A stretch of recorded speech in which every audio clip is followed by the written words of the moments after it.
Hello and welcome to the Moms Who Know podcast. I'm your host, Chanel Nielsen, and my guest today is Monica Tanner. Monica, thank you for being with us. My pleasure. I'm so excited to be on your show. Well, I'm excited to talk to you again. Monica is the host of On the Brighter Side, and she's a podcast host. We've podcasted together on her podcast and now have the privilege of podcasting with her. And tell us just a little bit more about you and what you do. Sure. Well, like you said, my name is Monica Tanner, and I am a wife and mom of 4 amazing children. They range from 15 down to 7. So I have a lot more freedom in my day now that they're all in school all day. So I finally decided it was time to do something for myself. And so I kind of searched for what that would be. And I thought it was to go back to school to become a counselor. And I got 2 semesters into graduate school and decided that was absolutely not what I was supposed to be doing. So I kind of regrouped and ended up starting this podcast, which I absolutely love. So I get to meet amazing people like you. And I also, through the podcast and after interviewing some guests and kind of learning a little bit more, I started a nonprofit called Just Do Some Good, which is evolving, but I'm absolutely loving what's happening with it. So that's mainly what I do during the day. I do a lot of laundry and meal prep and hanging out with kids. And then on my free time, I podcast and run a nonprofit. Awesome. Okay. That sounds like my day, minus the nonprofit, but all the other things you said.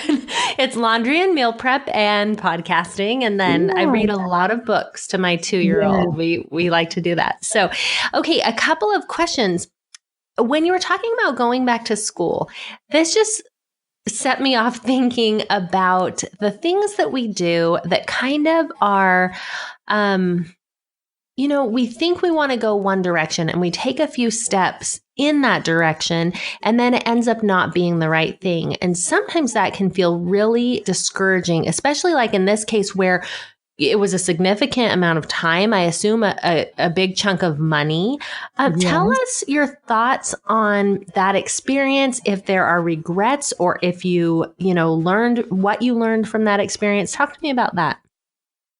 Yeah, so no regrets, but definitely a very, very difficult time in my life because I really felt so strongly that is what I was supposed to be doing. I felt that way for a long time. And I wrote, I went through the very rigorous acceptance process, which was very time consuming and difficult. There was a lot of applicants and I got accepted into the program over a lot of people that probably would have finished the program. So that was difficult. I took the place of somebody who definitely wanted to be there. My husband jokes that he made a significant contribution to that university. But yeah, a lot of time and a lot of money. And I really, like I said, felt like that is what I was supposed to be doing. And I felt like that's how I could best use my talents and skills to bless others, was to be a counselor and to help people. I wanted to help people with the anxiety that was caused by social media. And, I got a few classes in and I realized, man, if I just did one-on-one counseling, I wouldn't be able to help very many people because I'd have maybe 10 reoccurring clients in the time that my kids were in school. And so I thought, well, maybe I'd enjoy group counseling. And so I took a group counseling class, and that just really solidified the fact that I was in the wrong place. And so, no regrets, but definitely threw me for a loop. I definitely went into kind of a deep depression thinking, what exactly am I supposed to be doing? If it's not this, and I felt so strongly about this, what could it possibly be? So it really gave me a chance to hit my knees and ask the question, what can I do? How can I use my gifts and talents to bless others? And the answer that I got was, start a podcast and share your ideas and thoughts and, talents with the world that way. So that's what I did. And I'm just kind of making it up as I go. I really have no clue. It's kind of like day by day what I should be doing. So I love that because, okay, I'm really glad. I want to explore this just a little bit more because I think that there's so much value here and there's so many ways that, we all can feel like that. And sometimes when we feel so strongly that we're supposed to do something and it doesn't pan out, then we go back and question, well, was I really supposed to do that at all? What would you say for you in this circumstance? Were you supposed to do that? Yeah, I think I was supposed to. I met some really incredible people and the people I started in the program with are graduating now. And it's been really fun to see them kind of in their journey doing what they feel like they're called to do. So definitely met some amazing people, but it reminds me of, it's a conference talk. If you're LDS, you know what General Conference is. And I can't quite remember who gave the talk, but he talks about walking down a path and going and coming to a fork in the road and going one way, pretty far in one direction and hitting a dead end and realizing when they reached the dead end that wasn't the right way and that the other way was the right way. And that's kind of the experience that I had, was realizing, I had to do this to rule it out. I had to do it to meet those people. I had to do it, to realize that I was capable of anything, and really exploring who I was and what my gifts and talents are. And then go and pivoting and going in another direction. And I think life is all about the pivot. I think, a lot of times we have to go one direction just to find that that's not the right way. But typically we can use a lot of the things that we've learned, the gifts and lessons learned, on that dead end journey to help us find the right path. Yes. Okay. That is so powerful. Thank you for sharing that. That isn't what we were planning on talking about today, but that's so good. Exactly. And that someone might even just be me. So who knows, but probably others as well. Now, I want to talk about an experience that you recently had because you just got back from a Tony Robbins conference and I want to hear all about it. So fill us in what the conference was, why you decided to go, and then we just want to hear all the juicy details. Yeah, it was amazing. So it was called UPW, Unleash the Power Within. And it was a conference in Los Angeles, California, which is pretty far from where I live. And just the experience of flying there by myself and staying in a hotel in downtown LA by myself, Ubering everywhere by myself, just that alone helped me realize, just how strong and independent I can be. So that was a really neat experience in and of itself, but it was a 4-day conference. And on the first day, Tony Robbins comes in and he just gets you all fired up, just, wants you to realize your potential and all the things that you're capable of doing. And, you walk on fire. And so that is really cool because he talks about getting in a good state where you're just mentally prepared to overcome any obstacle. And so you get in this state and, I went out there thinking there is no reason I need to walk on fire. I'm not going to do it. But you've got 15,000 people all chanting, yes, yes, yes. And the energy is just electric. And I thought, well, if 15,000 people can do this, I can do it. And so I did it. I walked across the coals and yes, it hurt. And you were supposed to celebrate when you got to the other side. And I was not celebrating. I just thought, please hose off my feet because they are burning. But we made it through. We did it. It was awesome. So that was the first, big thing. And then for the rest of the conference, it was just all about motivation and learning that, you rock and, kind of exploring your limiting beliefs and, dispelling all the limiting negative thoughts that you have that are holding you back. And I just came back kind of all fired up. Like, I know I want to write a book and I want to do some public speaking and I want to do some workshops and I want to help other women just find the confidence and courage within them just to tackle anything, to figure out what their purpose is and to just go after it with reckless abandon. And not look back with no regrets and not have any fears. I mean, because in order to accomplish your biggest dream and your mission and purpose here, you've got to enlist the help of others. You've got to have a team. You've got to have people cheering you on, supporting you, sometimes monetarily, sometimes with their gifts and talents. And so a lot of women I talk to day to day are afraid to ask for things because, you know, they fear rejection, they fear no. And they think, you know, why would anybody do this for me or give this to me? And I want to help them realize that sometimes you just have to ask for stuff, even if it's hard. And what's the worst thing that can happen if they say no? I mean, why is that so bad? And to stay, like I've gotten the answer no before. And a lot of times it's great feedback to say, hey, why was the answer no on that? And if it's a solid no, then fine. But if it's a no for right now, when can I follow up? And maybe this will work better for you at a different time or in a different way. So, Mario Armstrong was a guest on my podcast and he talks about the 3 asks. And that's been pretty effective for me too, where you don't just ask for one thing, but you ask for 3 things. So your first thing is going to be small and somewhat simple. Your second thing is going to be definitely doable. And then your third thing is just the dream ask. Just what could this person contribute or do for you that would just blow the doors wide open? And maybe they can do 1 or all 3 or some portion of what you're asking. So, anyways, being able to ask for what you want is such a huge skill, but something that I think most people have a hard time with. So that's kind of what I learned there. And just like I said, doing it all by myself, completely independently of anyone else was just so rewarding. I felt.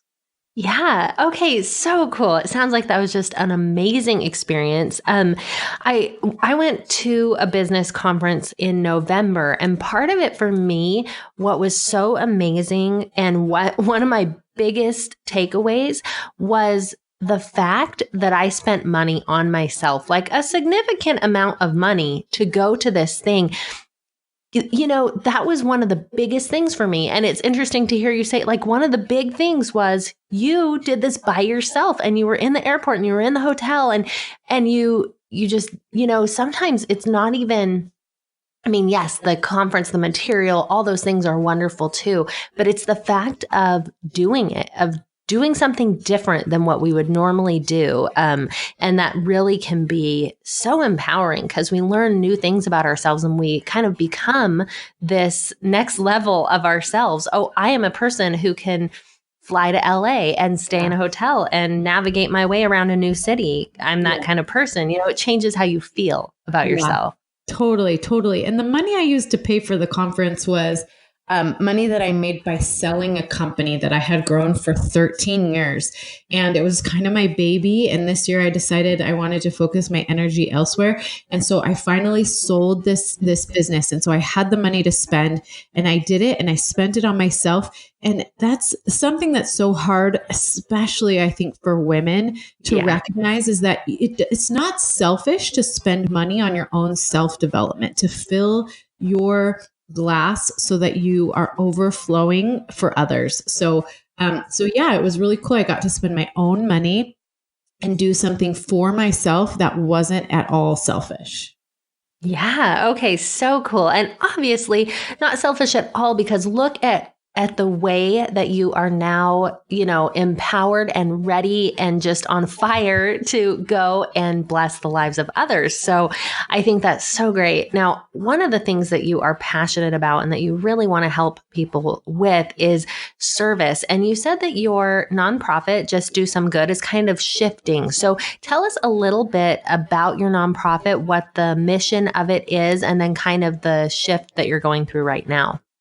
Yeah. So Just Do Some Good started when I wanted to do some type of service and I wanted to use my skills and interests. And in order to help kind of for the greater good. And so I started doing research on nonprofits, and it's really interesting when you want to start a nonprofit. One of the first things you'll find is that most of the websites say don't start a nonprofit. There are thousands and thousands and thousands of nonprofits, which is true. There are. But I was like, there's nobody doing exactly what I want to do. So I'm just going to have to do it myself. So I went against the don't start your own and started my own. And originally I thought that what I wanted to do was to become a social media manager for other nonprofits and then teach and train teenagers how to do social media management for nonprofits. Because I think one of the biggest maybe I should say holdbacks that I see nonprofits is that, they're spending all of their time and energy, doing great things out in the world, but they don't have any way they have a very small online presence. And so they're not able to capture all the people out there that are interested in helping them. They're not getting the word out. So I feel like they're stunting themselves as far as volunteers and contributions and things like that, because they're not letting the world at large know what they're doing. And so I really wanted to get into that. But what happened there was I was spending so much time on my phone, and my poor kids were saying, Mom, Mom, Mom. And my phone was, they were just trying to get my attention any way that they could. And I just had my face in my phone, and I thought, I don't need to give teenagers another thing to do with their phone. Like, maybe it's better if they just stay off their phones, right? And I didn't want to be attached to my phone. So I've pivoted in that. I'm still using social media. I have a very small following. I need to grow that following, and I'll be working on that in the days to come. But I would like to become almost like an online catalog of what's going on locally as far as service. So I think one of the big problems in my area where I live is there's lots of people that want to get involved, that want to do service, that want to help, but it's hard to find ways to do it. A lot of, like the soup kitchens here and things, they're very scheduled. They're scheduled very far out. If you want to serve food at a soup kitchen or something like that, it's hard to find the things that are going on locally for service. And there's a lot of people that want to help. They just don't know how or what's going on. And so I want to almost become like a digital catalog where anytime there's some sort of service activity going on, they notify me, and then I can post that online for people, and let them know how they can get involved, how they can volunteer, what they can contribute, and just get the word out that here's what's happening. And so last weekend, or maybe it was 2 weeks ago, there was a big service project. It was just a humanitarian effort where they were taking donations. They were tying quilts and making Days for Girls kits and birthday packages. And it was such a great opportunity for a lot of people to come and volunteer. And so they contacted me, and I advertised it out. And we got a lot of people there. My kids went and were able to help out. And it was just such a great experience, I think, for everyone that was there. And so I know that organization is going to be continuing to put on events like that. And if there's a need anywhere, I know I got a tour of the Boise Rescue Mission, and they have some things coming up where they need help painting or landscaping and things like that. And I just want to basically have a pool of volunteers that is ready at any moment to do a service project like that, or to show up when a need arises. So that's really what I want to do, is just do some good. I've been working with the city of Meridian. We've got to do the right day. I sit on the board of the Community Kindness Movement, which is a great organization here in Meridian in the school district. And they teach elementary school age children about kindness, which is awesome. Yesterday was International Day of Happiness, which is, I'd never heard of it before, but it was so cool to be a part of that. So just those types of things is what we're doing with Just Do Some Good. That's awesome. So as far as having your pool of volunteers, are these people that you knew already, or how are you building that? Yeah. So a lot of my church community love to be involved in that. And then And, I have teenagers and my teenagers' friends, they love doing service. I mean, one of my favorite things is like my son will be mowing the lawn or shoveling the driveway, and there'll just be this group of boys that just show up on my driveway and they help. And I love that quality, and I want to help engender that quality in these kids as they're growing up, to just always be looking for ways that they can help and serve. And one of the things that I know to be true is, if you get the cool kids, and I say that with air quotes, the cool kids in the high school to be doing service or doing things that are cool, and especially if they'll post about it on their social media pages, you will basically just start a movement, because everyone wants to be like the cool kids. And if the cool kids have time on a Saturday to go paint a house or, do some form of service, then anyone can find time for that. And so, I'm hoping to produce a series of videos that are kind of random acts of kindness that the cool kids in the high school star in. And we can just put those up on people's social media accounts. And hopefully maybe some of them will go viral.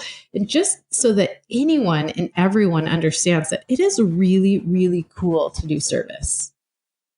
It is really cool to do service. I'm so glad that you're getting your kids involved. I think that, it's awesome for them to be involved. And then when they involve their friends, it just becomes fun. It's, It doesn't seem, when I know for my kids, if I'm asking them to work around the house, not so fun. Right. But if they are out, I'm thinking of a time when they went and laid sod in a family that we knew. They went and did that with their friends, and they had a blast. And, it was just fun. They were hanging out with their friends and also helping a family, and were able to do that, together. And then that just made it a fun activity, and lives were being blessed at the same time. So I think that's an awesome way to get that to spread. Because like you say, when kids do that and when their friends are there, it just becomes a fun and motivating, for everybody. So that's cool. So I would love to hear some of the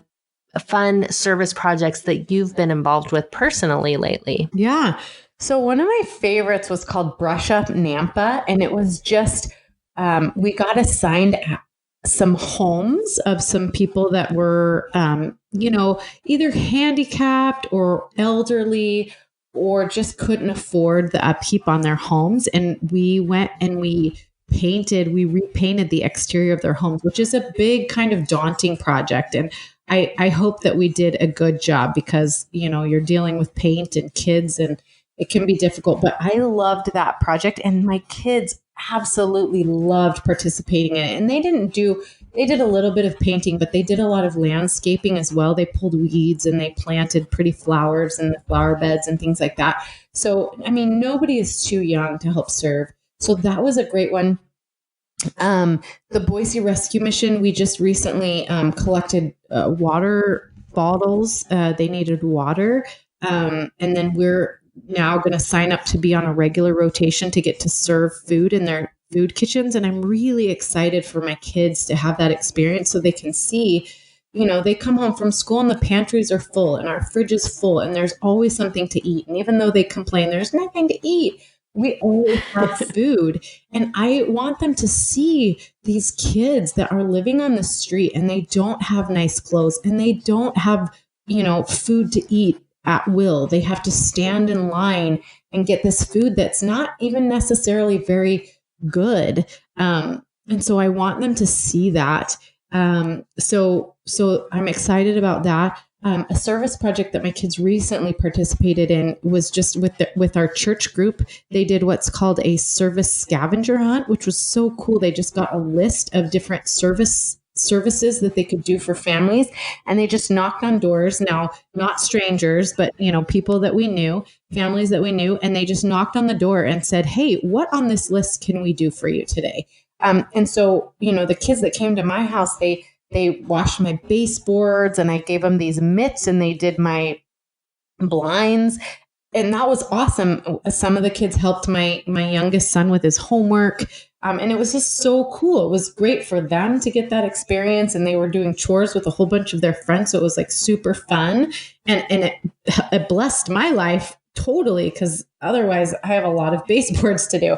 So I thought that was really fun. And then just in the summer now coming up, we're looking for some humanitarian trips that we can take our kids on. I haven't even necessarily traveled around enough to see a lot of the poverty in other, third world countries, but I just want my kids to see and understand that, not everyone lives in a 3-story house with a pool and, has running water. Like, there's kids out there their age that struggle for every single thing, that they don't even have clean water to drink. And that, I want my kids to aspire to, make money. We live in an affluent area, and I love that my kids can see these people as their role models, because I think it's such a great thing that making a lot of money is such a great thing if you realize and understand that you can use that for good. Making money frees up your time and your resources that you can really give back. And so I want my kids to have that experience, to see that there are definitely places in the world where people struggle every day for the little tiny things that my kids take for granted. And so there really is a need for people who are giving with their time and their resources. Oh, I love it. I think, you're just living it. You want this, and you are doing what it takes to make this happen in your own life, and then to pass that on to your kids. And I think that is awesome. So tell people where they can find more from you. You can find me on Instagram at MoniTanner1. You can find me on Facebook at Monica Tanner. My website for my podcast is onthebrightersideoflife.com. And then you can find all about Just Do Some Good on Instagram, Facebook, Just Do Some Good. And then we've got a website coming that's justdosomegood.org. Awesome. Okay. Well, I will link to that. And then any final thoughts, things that you hope people walk away from this conversation with? Just that, man, I just want people to know that they can do anything that they put their minds to, that there is nothing that is beyond their reach. I just came away like the Tony Robbins event. I just came away with the thought that I rock, and I have a very important mission and purpose in this life that only I can accomplish. And that, I hope that I'm living my life every single day to be able to get some guidance in the right direction of how I can use my talents and skills to bless the lives of others and make the world a better place. And I hope that others can feel that urgency in their own lives as well, that, they can pray every morning to know what they can do to bless the lives of others. And they can lay their heads down every night, grateful for another day to live and to breathe and to enjoy this beautiful earth. So I think that's it. I just am so happy to be alive, and I hope that I can help others feel motivation to do what they came here to do and live the lives they were meant to live. Awesome. Well, thank you so much for being here. I really appreciate it and have learned from this conversation. Oh, good. Thanks, Janelle. I sure love what you do. You're amazing. Oh, thank you so much. And thank you everyone for listening to Moms Who Know. What a fun episode with Monica Tanner. I hope you enjoyed it and learned from it, and I want to learn from you with our podcast discussion question of the week. So in talking to Monica, one of the things that stood out to me is that she kind of went down different paths to get to where she is. She took a few what you might call missteps on her way. It wasn't just a clear outlined path knowing exactly what she wanted to do. So my question for you is, what missteps have you taken that have gotten you closer to your purpose? I love the idea that Monica has taken these steps, and yet she doesn't consider them mistakes, and she doesn't have regrets about them, because in learning, in doing those things that kind of weren't the exact right fit, she learned from them. So I would love to hear your experiences. What missteps have you taken that have made things clearer for you? Let me know on Facebook or Instagram at Moms Who Know Podcast. I am always excited to hear from you guys and to learn from you. And we'll see you next week on Moms Who Know.